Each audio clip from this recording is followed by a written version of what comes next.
let's see here. Card game. So I finished all of these. These are now available 20 hours away, 20 hours away. So I might as well go ahead and start these next ones. I wonder about the chat window. I don't know what you mean, Gaelic, but that vote was a long time ago. Like if it's about what game mode to play, a long time ago. All right, let's see what we can accomplish here while we wait for that game to finish.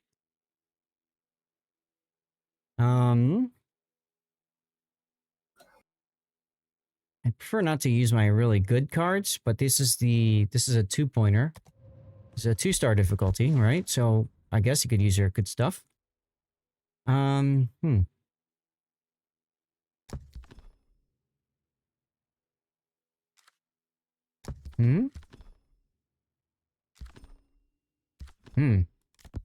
That can work like that. Okay, I like that.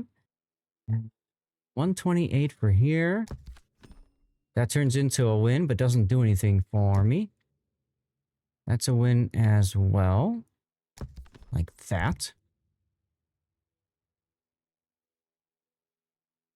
I think I need to look for a new YouTube link or for that song. Why? Because the little thing at the end? Yeah, Iron Meals, I did. It was an hour long, actually, because it took a lot longer to figure this game out than I thought. But basically, what you want to do is you want to have stuff that is higher number than theirs. And if you put a smoke screen, like if you like in this case, there's a debuff for that buff, then that decreases their capability. That's the quick and dirty for it. And then you can see like their total power has dropped. Weekend, how's it going? Long time no see, dude. And so like, for example, here's the Wakeful. 126 is the minimum power. 128 means I won't defeat the submarine. It'll be a percentage. But if I put this guy here, you see how the power thing goes down? That's because of the debuffs applied from here to there. And also, this one debuffing this one helps too. Now, when you use these cards, you do lose some hit points. So those cards disappear. They're not available again, but they do refresh after 20 hours. How have you been, Rikan? Hope you're doing well. So I'll collect my rewards now. What is this? Study course, increased chance. Okay. So that's nifty. I'm in stage 3 now, I think. Hard to tell if I'm still... No, I'm in stage 2 still. Evacuation points, when they get to 700, that's when I get to stage 3. Hey, Tone50. How you been? So now I'm going to go to some of my lower ability ships, because I just kind of want to get rid of them. But I also want to have, you know, I want to make sure that ships are available for later. So like, for example, if I put this here, that nerfs the field artillery, which means now I can put like the steamboat up there, like that, and make sure I get a win. If I do that, that's still a win, and it supports each other, and it saves a higher point for later, which is kind of nice. Thunderstruck. So that one helps with that. If I put that in place instead, see, it buffs it even more, and then now it's 55. So you can do little things like that to ensure that you get the win. Bugger. Just missed the explaining. You have honestly no clue as it works. Something with the cards. Yeah, so I'll show you again, because the game's still in progress. First of all, total power has to be... Their total power has to be lower than your bottommost to get 100% win. Right now, it's only 35% chance of win, right? And there are things that can impact the abilities of your cards. So, for example, see like here, if I put Lorena there, this defeats that. So that drops their total power, increases your chance of victory. And this ship's total power is automatically above theirs, so it's automatically going to win. So what you can do, good morning to you, Rup. So what you can do is you can try to figure out what buffs work in tandem with other ships in order to make it easier for your team to defeat stuff. Alternately, you can just go for the quick and dirty, hey, this is 104, that's higher, boom, that's going to win. You know? This is 88. That's higher than 78. Boom, that's going to win. You can do that too if you wanted to.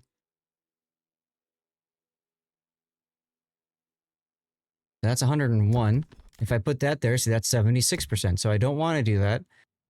Ideally, I want 100% chances of winning. So I'll just drop that in because that's better than 101. It's not going to work on 3-star, exactly. But for right now, it's 1 and 2 stars. So that's easy. And then later on, you'll use the other, you'll use the abilities to buff each other later on. Collect rewards, Gucci, okay. Yeah, you're welcome. Can somebody clip that for a second? Or what time is it on here? 5:50. Oh my god, so much time. 5:57. Cards. Explanation. Because maybe what I'll do is I'll put that out as the video, because that's a shorter video and pretty much gets to the crux of how it works. And then of course you've got the modifiers here that you can use to help you out later on in the card game. These cards give you bonus in playing operations. No, these cards give you certain rewards. So if I go to hit the back button here, these are all rewards. Some of them are in-game things like a dynamo container or credits. Some of them are other things to help you out with the card game itself. There's a 20-hour cooldown. So once you've done some things, until you've moved on to the next stage, you're kind of stuck, waiting a bit. So like here, for example, 90% chance of victory right now. If I move this one over here, this is a 100% chance of victory, because 96 is higher than 92. And this drops that to 88. So now I could try to find something else that will drop it. And this is 69, but buffs each other, as you can see there.